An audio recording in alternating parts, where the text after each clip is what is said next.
avec le préfet délégué de l'UNITI, Calum Ernst, secrétaire général de la préfecture et M. Felici, qui ont été des contre-exemples de Maurice Papon. Maurice Papon disait « j'étais aux ordres, je devais obéir ».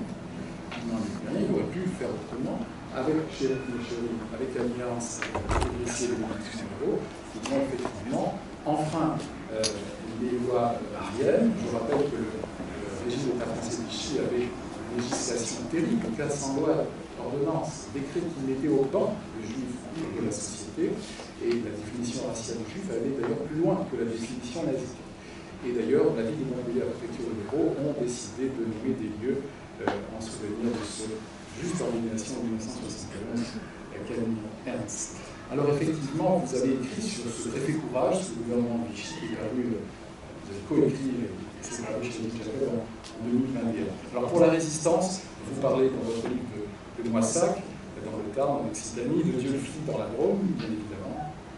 La banalité du bien dans ces villages s'opposait-elle à la banalité du mal dans les grandes villes, page 248. Et cette formule, effectivement, de la banalité du mal, empruntée à Hannah Arendt, sur laquelle vous vous attardez quelque peu, on connaît sa liaison avec Heidegger, bien évidemment, tandis que les persécutions allaient crescendo en Allemagne, l'obligeant à fuir effectivement l'Allemagne, Heidegger lui accédait à un poste de responsabilité au comité central du parti nazi, ce qui n'empêcha pas Hannah Arendt de le retrouver, à vrai dire, en 1964, de s'expliquer effectivement sur cette passion amoureuse. Elle écrira d'ailleurs, affirmant sa liberté intérieure, je cite, j'ai aimé Heidegger, j'ai détesté son engagement nazi, mais après la guerre, je continue à admirer sa philosophie, je vais donc le traduire aux États-Unis, c'est ce que vous affirmez, page 215.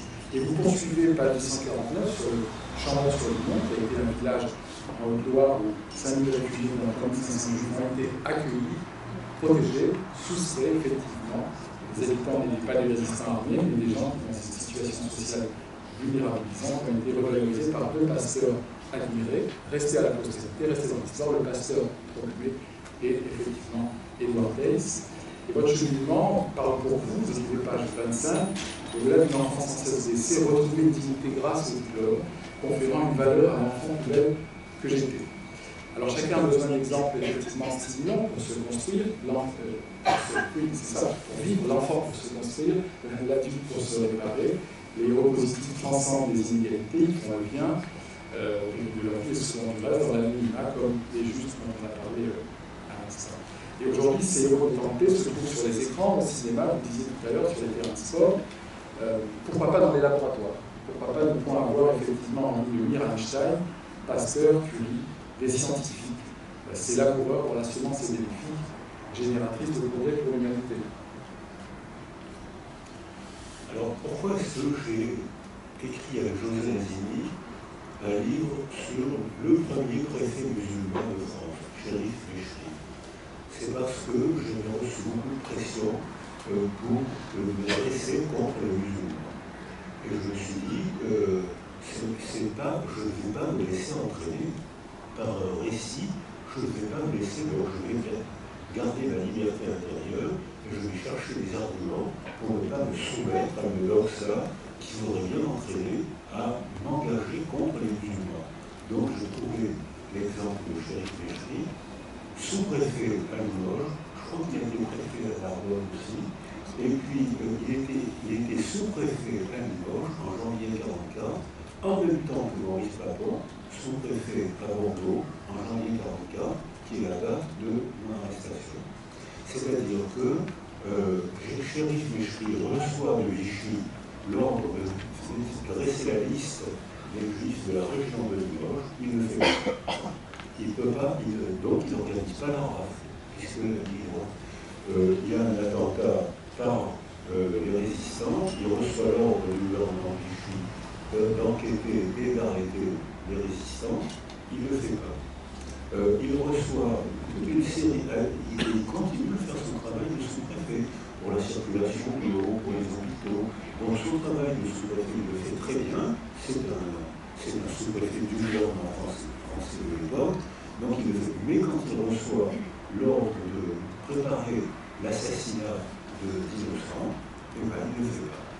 Et donc sa vie est mise en jeu, je ne sais pas si je l'ai dit dans si je lis dans le Chéri Méchri, je lui dis, Darman cherche à le faire assassiner, et par bonheur, il y a le débarquement en France, et il réussit à ne pas être assassiné par Darman. Il est décoré à la Libération. Donc voilà un exemple d'homme qui a gardé sa liberté intérieure dans un contexte où la doxa embarquait tout le monde. Et où il y aurait la facilité confortable de servitude, la facilité sur lequel d'obéir à tout. Et Maurice Papon a fait comme tous les gens qui ont servi à un génocide, que ce soit le génocide des Juifs, que ce soit le génocide des Arméniens, que ce soit le génocide des Rwanda, tous les gens qui ont commis un génocide disent « je n'ai fait qu'obéir, je suis coupable de rien ». Et bien si, il est coupable d'avoir obéi. Donc ça veut dire que, parce qu'il est possible, alors je ne dis pas que c'est facile, parce que ce qui est facile, c'est la servitude, confortable servitude. On se soumet, on n'a pas de problème. Et Hannah Arendt, qui m'a beaucoup aidé à penser ce livre, Hannah Arendt ne s'est soumise à aucune doxa, ce qui lui a coûté très cher. D'abord, parce que pendant la guerre, elle a été arrêtée, elle est partie aux États-Unis, elle se sentait allemande, c'était une belle culture, elle se sentait allemande. Et puis elle avait une relation particulière avec un Heidegger.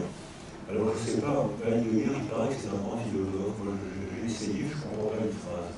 Mais les philosophes me disent que c'est un grand philosophe. On dit que c'est un grand philosophe.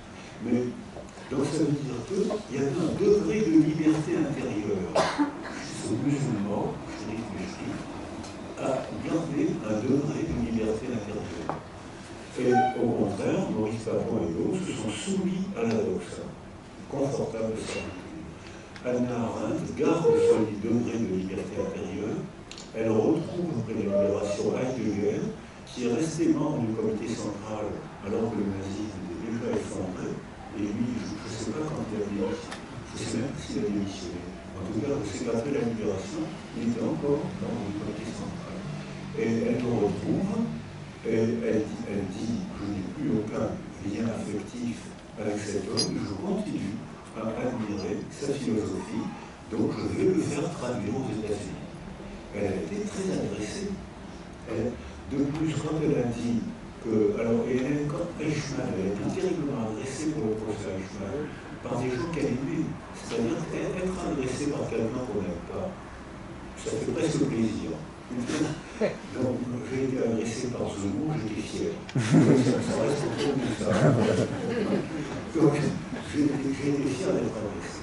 Mais, donc, elle est agressée par ses proches, elle est agressée par des gens de sa famille, par ses amis, par ses collègues, mais très méchamment agressée.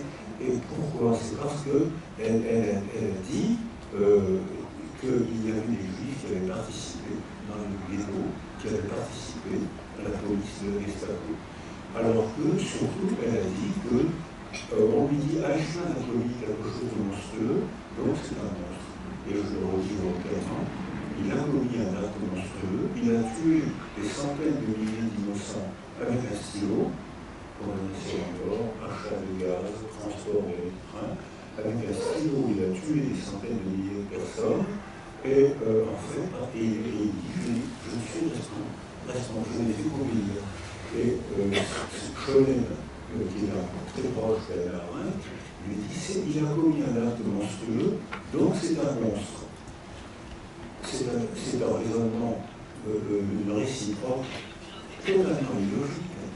Il a commis des actes incroyablement monstrueux, et ce qui est frappant, c'est que c'est un petit monsieur. Et à un moment, le juge lui dit, monsieur Eichmann, dites ce que vous pensez. Et Eichmann répond, je ne connais que le langage administratif, complètement dépersonnalisé par la doxa, le récit qui lui avait permis d'accéder à des responsabilités nazies. Donc, on voit que la servitude est confortable, alors que la liberté intérieure coûte cher. Heidegger était un philosophe, Vincent Le Lebrun, Céline était un grand écrivain, Hannah Arendt, compositeur. J'ai parlé à l'instant de Gershom Scholem, on a reçu son continuateur, le professeur Michel de l'Université de Jérusalem, à l'Institut Menaoni, par 2 fois. C'est le plus grand savant en matière de recherche kabbalistique qui nous avait introduit le sujet passionnant, et notamment de l'apparition, de l'affirmation du mysticisme juif en Europe au XIXe siècle.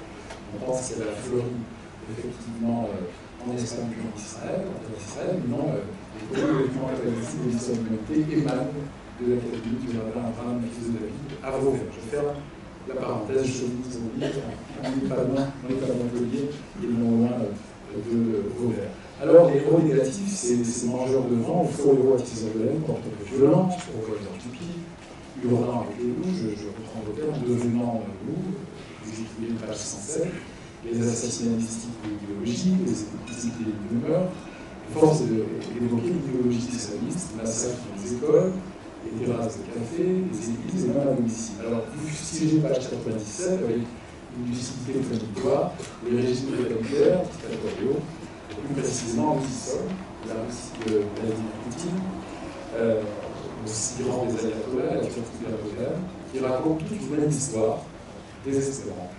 Pouvez-vous là encore rebondir, développer? Alors, quand on fait l'analyse linguistique des langages totalitaires, c'est toujours le même principe qui sera là.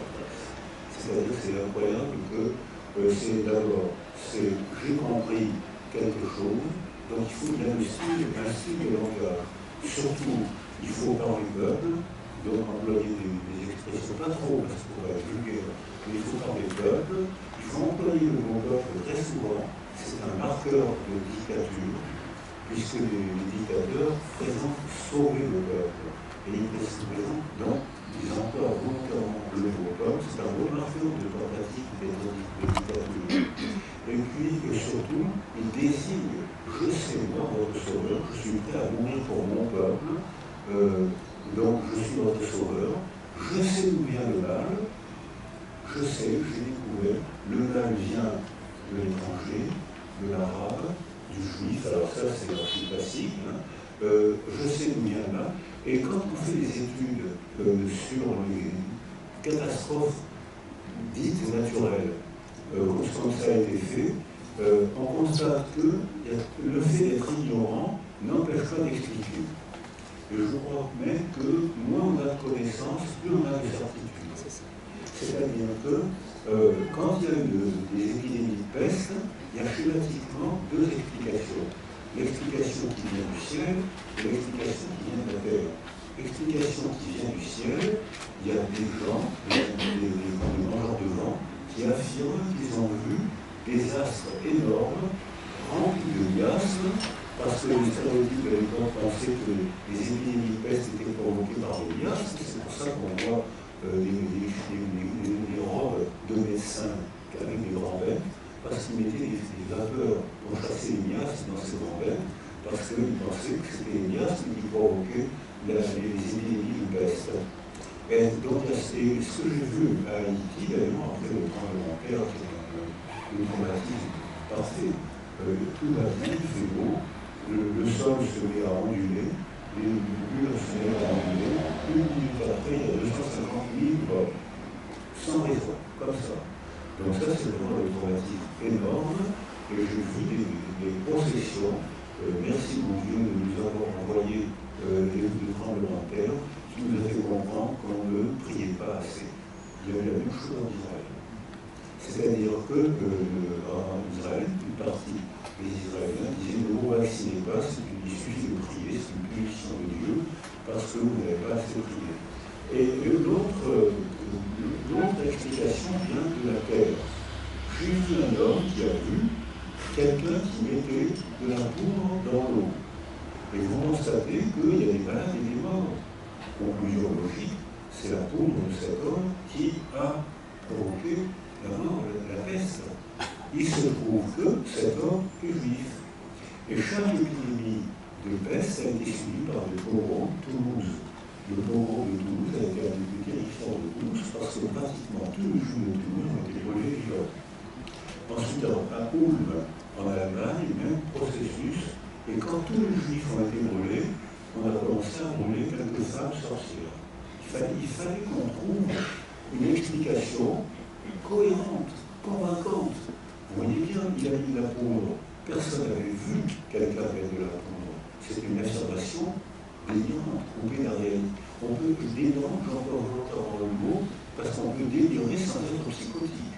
C'est-à-dire que c'est délirer, c'est déprivatif, délirant. On est coupé de l'expérience sensible, on est coupé de la pratique. Eh bien, on voit que ces gens, un postulat qui repose sur rien, sur du vent, et ce postulat entraîne des conclusions logiques, des organisations pour faire des contrôles, pour s'armer, pour galvaniser les gens. Et c'est donc un délire logique, non psychotique. Et on passe son temps dans l'histoire, vous êtes historien, le nombre de guerres qui ont été provoquées par ce processus de mangement de vent. La guerre de 14, la guerre de 70, je crois que c'est pour ça une grosse collection de guerres. Montpellier, c'est une ville peut-être qui faisait mieux vivre pour la période médiévale. Il y a eu effectivement des roulements de textes, notamment dans la controverse napolitaine, appelée par le feu du mauvais dévotion des grottes, telle à la Harim arabe. C'est le pouce maïmoudien qui entendait concilier les postulats de la science et de la foi. Montpellier a été tolérante, a accueilli des réfugiés juifs andalous, qui étaient dépositaires d'une science exceptionnelle, la médecine arabe médiévale, judéo-arabe, la philosophie aristotélicienne.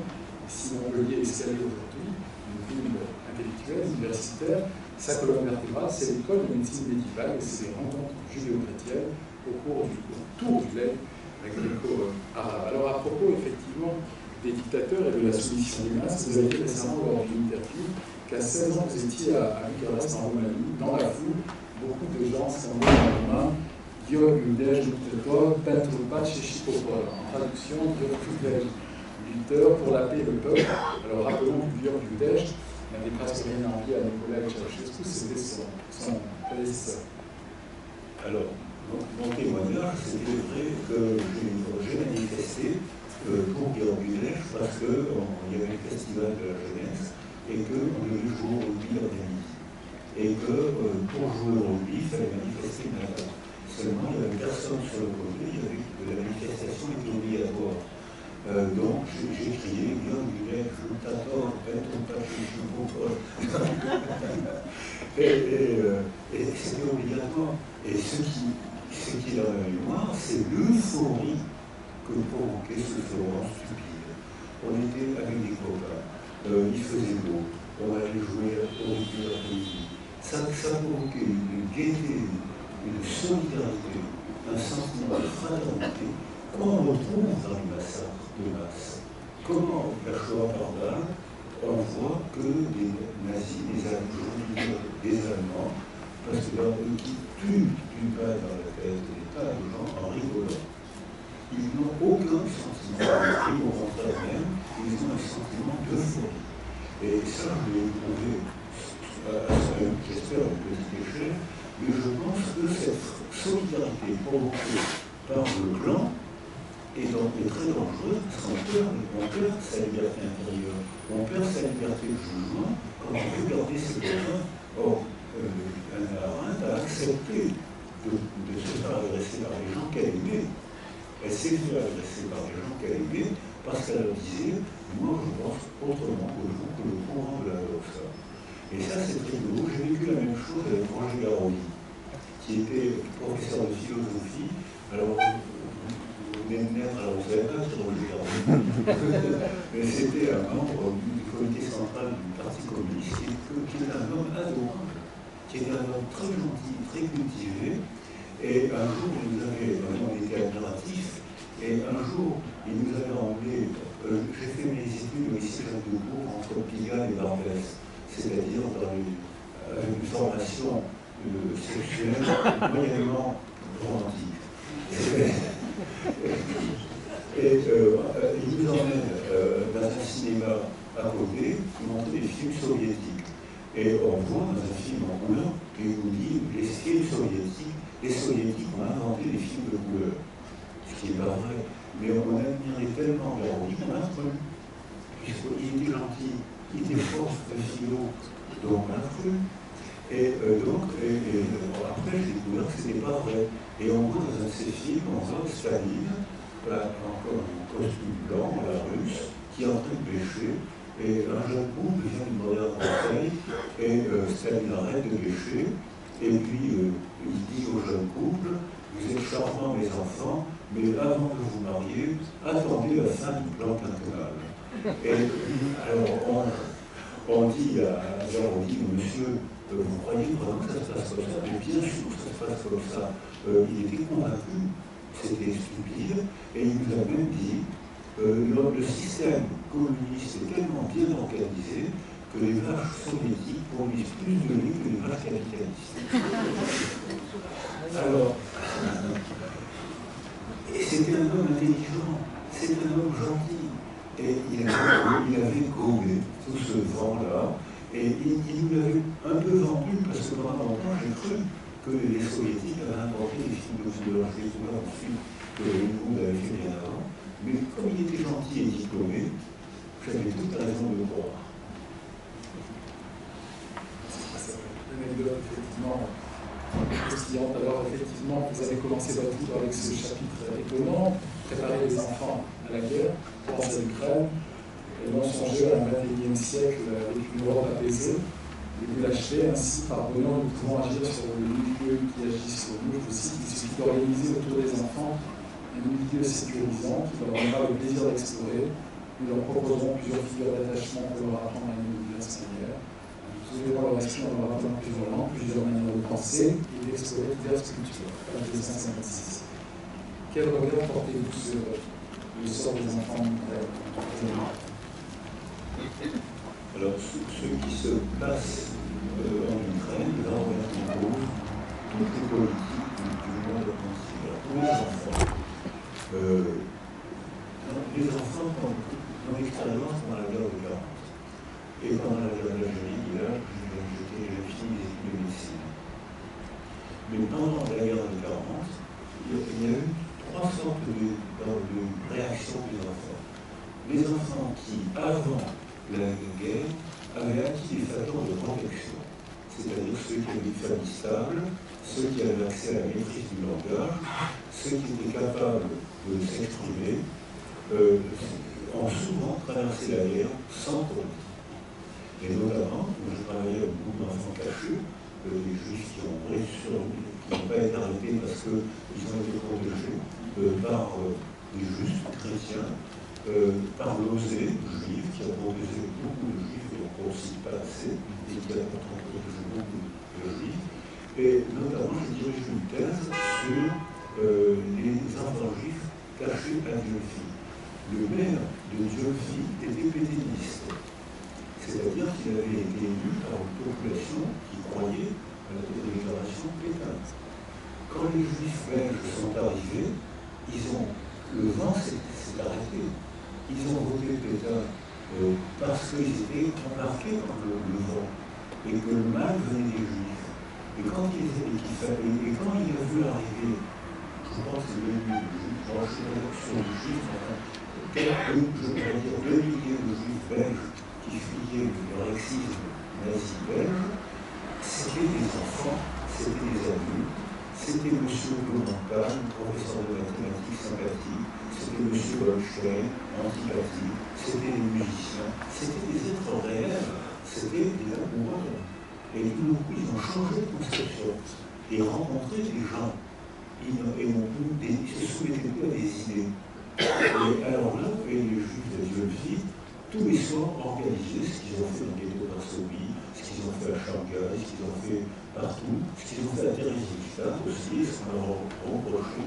Tous les soirs, en pleine guerre, il y avait un concert, une pièce de théâtre, une comédie musicale, un exposé tous les soirs, et les habitants de Dieuphie pétainistes ont été chargés et ils disaient qu'ils les appelaient l'université de Dieuphie.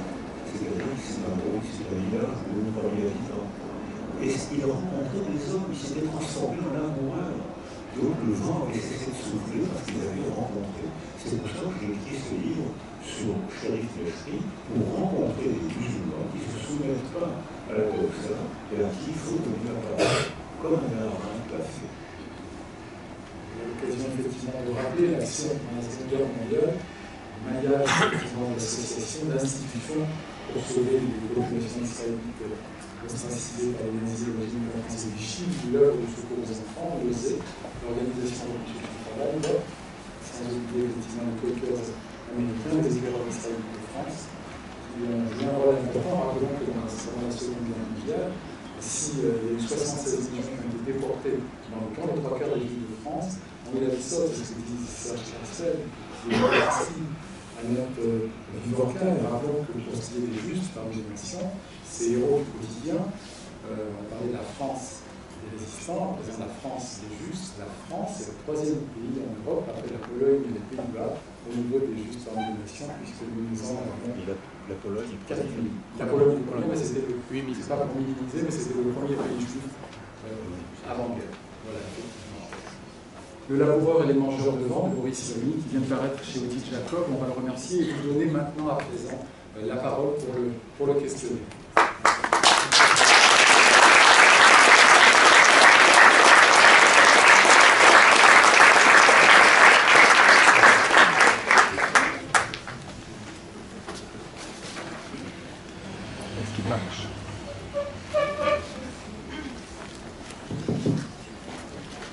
Merci beaucoup, monsieur Cyrulnik. Moi, je retiens de votre propos cette différence entre celui qui choisira la soumission à la doxa des mangeurs de vent par rapport à l'autre qui sera refusé, qui saura se révolter. Est-ce que c'est juste pour dire que c'est possible de se révolter, ou bien y a-t-il un moyen de refuser la doxa? Et deuxième question, qui me préoccupe encore plus, quand je pense notamment au complotisme. Le complotisme, c'est souvent l'idée qu'on nous ment, qu'il y a effectivement une doxa qui dit la vérité, et moi je sais qu'on me ment. Comment peut-on faire en sorte que celui qui refuse cette notion ne soit pas considéré comme celui qui a la vérité là-dedans? Alors, je pense que je réponds à votre question avec 2 mots. L'école, l'art. L'école, notre école, notre université, a été centrée sur la réussite. Les grandes écoles, la médecine, il fallait réciter. Si on veut être reçu, il faut réciter. Et la récitation, c'est la réinvention. Les salariés ont reçu ce concours et ces examens. Je pense que dans les pays d'Europe du Nord, on n'apprend pas la récitation, on apprend la réflexion. On ne note pas les enfants avant l'âge de 11 ans. C'est-à-dire qu'il n'y a pas de doublement. Si un enfant ne connaît pas quelque chose, il n'a même pas appris sa main, il ne s'applique à rien. Tu n'as pas compris aujourd'hui, tout le monde en a donné. Et c'est le retard éducatif, intentionnel, de l'instruction des enfants, leur permet d'acquérir la confiance en soi. Et ils sont en retard à 10 ans, à 15 ans, ils sont médaillés aux évaluations PISA, parce qu'ils ont acquis le plaisir d'apprendre. Ils rattrapent leur retard très vite. J'ai été invité au Japon où la politique éducative, la philosophie éducative est exactement le contraire. Les Japonais me disaient, l'école est devenue une nouvelle forme de maltraitance. Et il faut sprinter, apprendre, vite travailler de manière inacceptable pour un enfant. Ils ont 2 écoles, une école publique le jour et une deuxième école privée. Alors les gosses de riches ont une école privée dans les 2 appartements silencieux confortables, les gosses de pauvres ont une deuxième école privée dans les cafés ou dans les caves. Et ils se couchent à 11h du soir, à 6h du matin, le réveil sonne. Les enfants cassent. Les filles tiennent 2 couches de garçons. Parce qu'elles ont une avance de développement qu'on a évalué à peu près à 2 ans à l'âge de 12 ans. C'est énorme. Au point de vue neuropsychologique. Donc elles tiennent 2 coups. Elles ont des résultats scolaires stupéfiants dans des conditions de maltraitance. Elles sont fières des résultats scolaires. Elles le payent très cher par le suicide et par la psychopathie énorme. Donc, on a donc un choix éducatif. Dans tous les pays du monde, les femmes pensent plus au suicide que les hommes, et les hommes aboutissent plus au suicide que les femmes, sauf dans les pays asiatiques où, grâce à cette éducation à la schlag, on pourrait dire, les femmes pensent plus au suicide que les hommes, réussissent à l'école beaucoup mieux que les hommes, et se suicident beaucoup plus que les hommes. Donc c'est une politique éducative, en Europe du Nord, ils obtiennent des résultats aussi bons, analogues, avec une politique éducative opposée. On ralentit, on donne confiance. Or, on voit que dans nos universités qui étaient déjà en difficulté, je pense qu'à Belgique, ça va être encore plus. Il y a des amphis beaucoup trop grands, on ne peut pas connaître les étudiants, on ne peut pas établir la relation personnelle qui galvanise. Ce qui améliore la mémoire, c'est l'émotion. Au point de vue neurologique, lorsqu'il n'y a pas d'émotion, il n'y a pas de mémoire. Face à un écran, on est en pyjama intellectuel. Pendant des années, je donnais des cours à l'école nationale de magistrature à Bordeaux. Et pour aider les filles qui sont débordées de travail et qui ont un métier terrifiant, j'ai cru les aider en faisant des boucles par écran. Les résultats étaient très mauvais parce qu'elles se sont ennuyées, elles étaient en pyjama intellectuel, elles étaient en stade de sommeil profond. Elles n'apprenaient rien. Ce qui provoque le plaisir d'apprendre, c'est la rencontre, l'émotion, la rigolade, la contradiction, le débat, le théâtre. Et dès l'instant quelque chose de vivant qui est mis en place, la mémoire est arrivée. Le plaisir de comprendre, le plaisir d'apprendre est arrivé. Et là, on obtient de bons résultats. Et la deuxième partie de la question. Le complotisme, il n'y a pas une valeur en soi au refus, c'est ça que je veux dire. Alors, le complotisme a toujours existé. Quand on ne comprend pas quelque chose, on l'explique. Je le disais tout à l'heure, moins on a de connaissances, plus on a de certitude.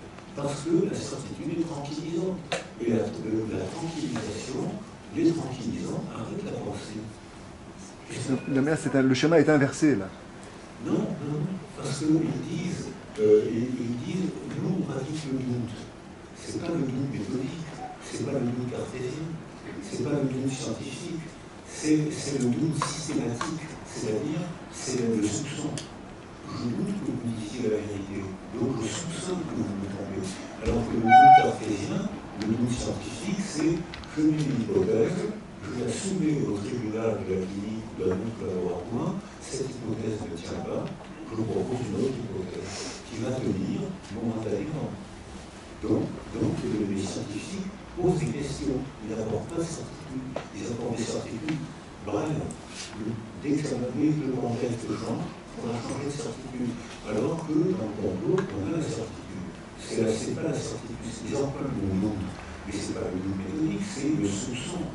C'est le soupçon presque paranoïaque. Je vous soupçonne d'avoir l'intention de tromper. Vous dites pas, c'est pas le doute, c'est le soupçon. Monsieur Cédric, oui, bonjour. Moi j'ai trois questions. La première, est-ce qu'il faut apprendre aux enfants la guerre? J'ai un trajet un petit peu comme le vôtre, je suis psychiatre également, mais à la différence, mon père est revenu de Caen, après 2 ans de Caen et 500 km de marche là-bas, et donc j'ai été élevé par un père traumatisé. Et il m'a appris ce qu'était la guerre. J'ai encore des pièces d'or que j'ai toujours pour payer un passeur dans un cas de fuite éventuel. Et ensuite, on a 70 ans de paix. Et je me pose la question, si ces 70 ans de paix et de protection des enfants n'a pas amené à une certaine naïveté, est-ce qu'il faut rétablir par exemple le service militaire, des choses comme ça? C'est ce qui se passe en Ukraine. Ma deuxième question, est-ce que vous avez rencontré ce qu'on appelle les enfants salauds? C'est-à-dire que là, je me pose la question, comment je passe de l'emprise à une pensée dominante, à la liberté de penser. Le salaud, il ne va pas passer l'un à l'autre. Mais je pense à des histoires comme Gérard Garouste, le peintre, qui découvre que son père était un pilleur des appartements des Juifs à Paris, et lui-même fait un trouble bipolaire avec des accès maniaques, mélancoliques, et il a raconté ça dans une autobiographie. Je pense à Pascal Bruckner, classifie souvent comme philosophe juif, ce n'est pas vrai, mais qui découvre que son père, brillant ingénieur des grandes écoles, était en fait un antisémite notoire. Je pense au livre récent de Sorge Chalandon, journaliste à Libération, qui découvre aussi que son père était un fief antisémite. Et je pense à ce documentaire sur les petits-enfants de Himmler, de Göring et de Goebbels, qui sont en Israël maintenant, en faisant ce qu'on appelle en hébreu teshuva, repentance, un retour, avec un tel héritage. Est-ce que vous avez rencontré des gens qui passent de cette emprise d'une pensée à la libération, et qu'est-ce qui se passe en eux? Et enfin, ma troisième question, elle rejoint un petit peu celle qui a été évoquée, c'est...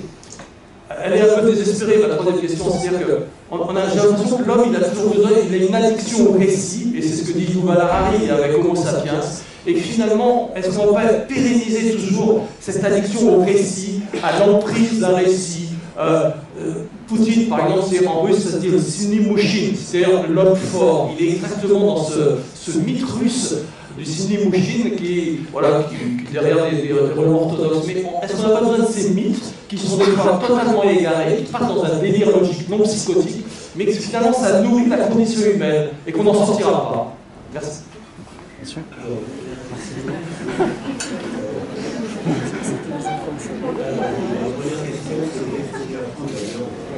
Oui.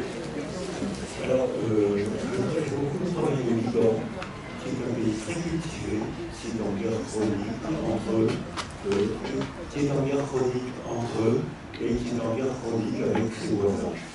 Et au Liban, à quoi les enfants? À la guerre. J'ai travaillé au Congo, qui est en guerre chronique, qui est un beau pays, qui devrait être riche, qui est en guerre chronique. À quoi les enfants? À la guerre. Et pourquoi est-ce que dans Rudolf Höss, le directeur du camp de Höss, le directeur du camp d'Auschwitz, qui écrit dans j'ai passé à Auschwitz de belles années, mais j'avais un travail bien difficile. À quoi jouaient ces enfants? Ces enfants jouaient aux déportés. Tu serais déporté, toi tu serais le gardien SS. Partout où j'ai été, à Tokyo, où je travaillais, à quoi jouaient les enfants? Au tremblement de terre. Parce qu'il y a un tremblement de terre presque toutes les nuits. Donc ça veut dire que ce jeu de guerre, c'est l'apprentissage de la guerre, est une manière d'apprivoiser l'angoisse. Et ces enfants-là, en jouant à la guerre, apprennent des méthodes, comme je l'ai vu apprendre à Tokyo, dans les écoles. On apprend en jouant aux enfants à se mettre sous un abri, à sentir les prémices du tremblement de terre, comme je l'ai vu au Liban, où on apprend aux enfants à se protéger, à appeler au secours, comme je l'ai vu à Haïti, où les enfants des rues, on apprend aux enfants des rues, là il y a une assistance sociale, là il y a un endroit où on peut acheter des pastilles pour les mettre dans l'eau, pour en boire l'eau ensuite. Cet apprentissage de la guerre a un effet tranquillisant, adapté au contexte en guerre. La deuxième question, c'est les enfants seuls. Alors oui, j'en ai rencontré, et j'en ai admiré. Les enfants ne sont pas responsables des crimes de leurs parents. Quand un homme viole une femme, on lui passe son fils en prison. Donc, les enfants ne sont pas responsables. Les enfants de l'Asie, les enfants salauds, ne sont pas forcément salauds. Donc, parce que ce n'est pas eux qui ont commis le crime. Donc, mais ça veut dire que, et en plus, là, c'est difficile pour eux, parce que les enfants, par exemple, les enfants de salauds s'attachent au père. Ils ne savent pas que ce n'est pas salaud. Parce que l'accès au récit est une ontogenèse. C'est-à-dire que pendant 3 ans, pendant 30 mois, les enfants ne parlent pas. Mais quand on leur parle, c'est une émotion intense, et on leur apprend à parler en leur parlant. Et en neurologie, on voit que quand on s'adresse à un bébé, on stimule une zone précise de son lobe temporal gauche et on transforme la zone des sons, on la transforme en zone du langage. En parlant à un bébé de quelques mois, on voit que le cerveau fonctionne différemment. Alors là, vous voyez à quelle chose, Mamie Dolto, elle avait dit ça il y a très longtemps.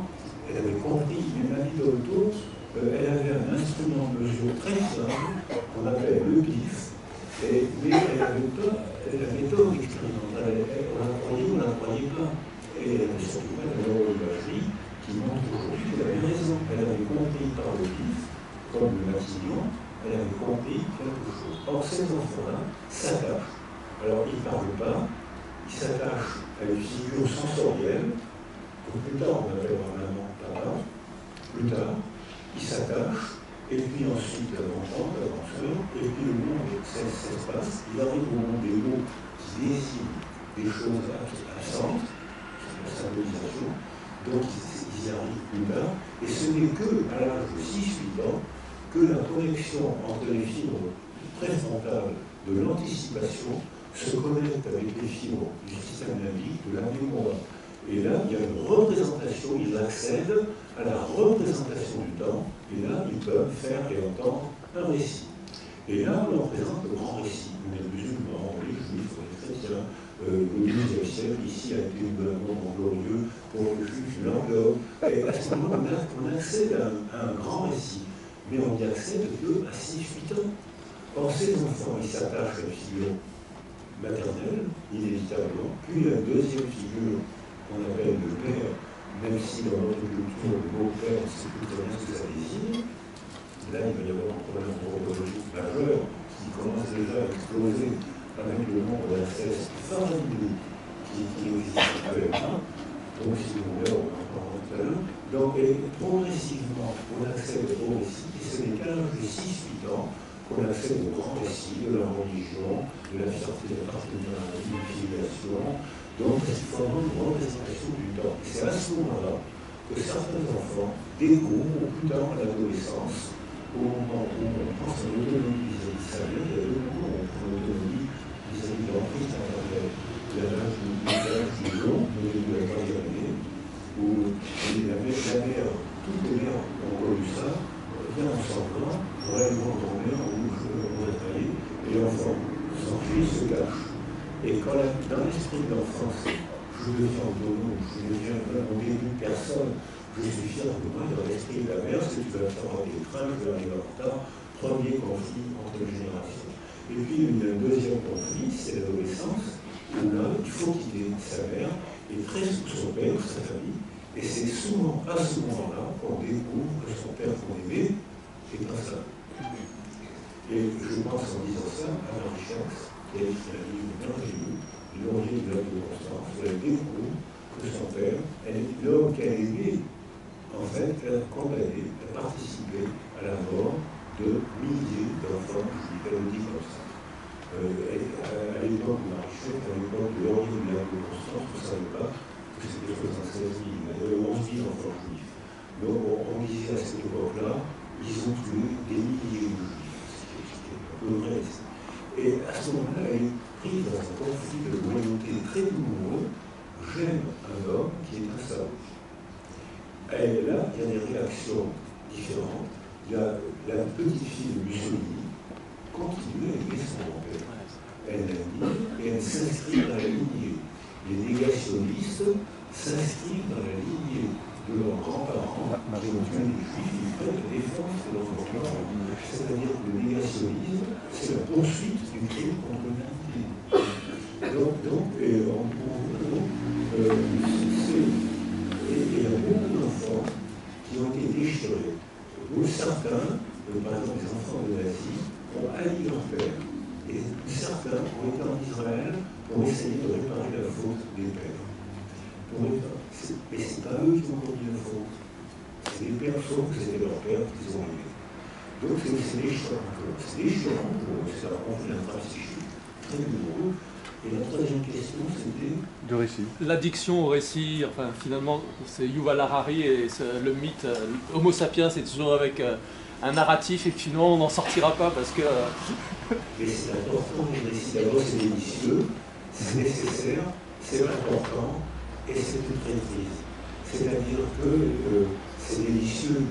Notre représentation du monde, elle vient des récits, elle vient des films, elle vient des petits films, livres pour enfants, elle vient des romans. Les romans ont un rôle éducatif tout à fait important. Sauf que les récits, je pense à Dresde, quand j'étais à Berlin, tous les Allemands parlaient de Dresde. Qui en France a entendu parler de Dresde? Dresde, les Allemands, en comprenant qu'ils ont perdu la guerre, disent on va épargner la population. La phrase des Allemands, c'était la population va se réfugier à Dresde, qui est une ville d'art, ne la bombardez pas. La phrase des Allemands, c'était il n'y aura pas de seul fusil. La population allemande se réfugie à Dresde, et l'aviation anglaise détruit Dresde, et on dit 200 000 personnes. Je ne rentre pas le chiffre, parce que c'est tellement difficile à évaluer, on dit non, on va dire 200 000. Or, les Allemands en parlent tout le temps. Qui en France en parle? Quelques historiens peut-être, mais il n'y a pas de grand récit du massacre de Dresde, du crime de guerre de Dresde. Et on peut continuer comme ça. Je pense que. Alors là, il y a un piège neurologique. C'est que la parole a un pouvoir de réduction. Pour une raison bien simple, c'est que si on voulait tout dire, on serait confus. Donc on est obligé de réduire pour être clair. Donc on choisit des mots, on ne ment pas, on choisit des mots au cœur des sensibles, on agence pour en faire un récit qui raconte une part de la communauté. Par exemple, quand je travaillais avec ce qu'on appelait, quand j'étais gamin, on appelait ça le psychose, on appelait les dépressifs, maintenant on appelle ça bipolaire. Bipolaire. Les bipolaires. Merci. Ça fait 22 ans que je suis à la retraite, donc on appelle ça les bipolaires. Et je demandais aux gens de faire un récit parce que c'est important, c'est d'identifier. Je suis le trauma et dans le mécanisme d'identification. Je suis celui qui, je n'ai pas pu parler pendant pas longtemps, je n'ai pas pu parler, témoigner de ce qui s'est passé, de ce que j'avais subi pendant l'avion, parce que les gens éclataient de rire. Ce n'était pas dans un récit, c'était un constat. Ce que je racontais, c'était pour entendre l'Est. Par moment, je retrouvais Madame Blanchet, je retrouvais Madame Descoubès, je retrouvais tous les témoins de mon évasion. Mais pendant 40 ans, quand je racontais mon évasion, les gens éclataient de rire. Il y avait un journaliste qui m'a dit tu racontes de belles histoires. Parce que dans son récit à lui, ce qui était arrivé était impensable. Donc moi, je me faisais un récit intérieur que je ne pouvais pas partager. Donc j'étais clivé au sens psychanalytique du temps. J'étais clivé. Et donc, si j'ai à peu près réussi culturellement et socialement, c'est un bénéfice secondaire de la névrose, c'est clair. Hein. C'est-à-dire que ça m'a permis de travailler ça et d'en faire public. Enfin, c'est une méthode que nous le sommes. Mais quand on demande aux gens, madame, vous êtes très dans un stade de mélancolie, vous êtes très malheureuse, racontez-moi votre expérience, votre vie. Alors, je suis malheureuse quand j'étais enfant, j'ai acheté un appartement, et puis, parce que c'était beau, cet appartement, c'est à côté de la halle au poisson, je suis réveillé tous les matins à 4 heures, je ne peux pas dormir, je passe la vie à souffrir. Tout était vrai. Elle passe en stade maniaque. Madame, est-ce que vous voulez me raconter votre histoire de vie? J'ai eu une enfance merveilleuse, je courais le monde.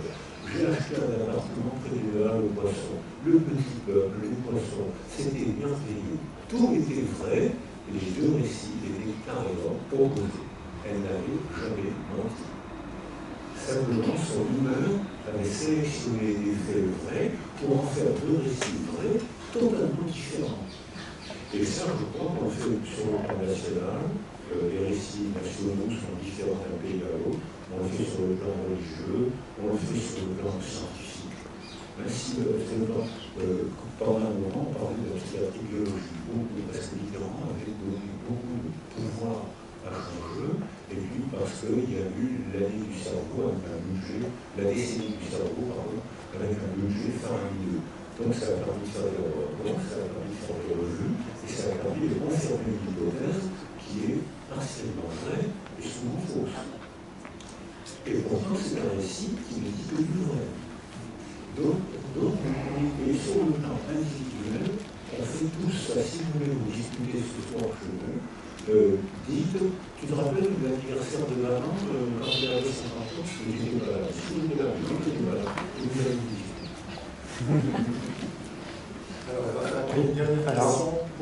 Bonjour, Denis Agré, je suis médecin. Excusez-moi de prendre la parole. je rebondis sur toutes ces analogies à la guerre, et peut-être que je vais en choquer certains, peut-être que j'ai un discours clivant. Pour vous rappeler, il y a 2 ans, on a un président qui nous a dit « nous sommes en guerre ». Alors il se trouve que je suis médecin, et vous y regardez dans les données de l'Agence nationale de sécurité du médicament, les vaccins ont fait plus de 33 000 cas graves et plus de 1700 décès en France, donc 44 enfants qui sont décédés avec les vaccins. Ça suffit avec ce complotisme. Écoutez-moi, s'il vous plaît, ce n'est pas du complotisme, et on est totalement dans le discours clivant qui vous choque. Le vaccin Pfizer donne un risque 9 fois supérieur de décéder chez les moins de 18 ans que de mourir avec le coronavirus. Voilà, messieurs, dames. Excusez-moi. C'est nul. C'est nul. Tu peux te sortir. Dehors. Dehors, c'est nul. C'est pas le bon endroit. Allez, on enlevez le micro parce qu'il va s'il vous plaît. Ce n'est pas le lieu, s'il vous plaît. On n'a pas organisé ça pour ça. Merci, monsieur le ministre, de m'avoir écouté. Et je ne sais pas si vous voulez réagir à ces propos. En tout cas, je pense que ça peut vous aider. Merci beaucoup. Merci. On va rester là pour que notre orateur, notre éminent neuropsychiatre et écrivain, qui a son bel ouvrage, Le laboureur, et Jean-Jacques. Merci pour votre présence.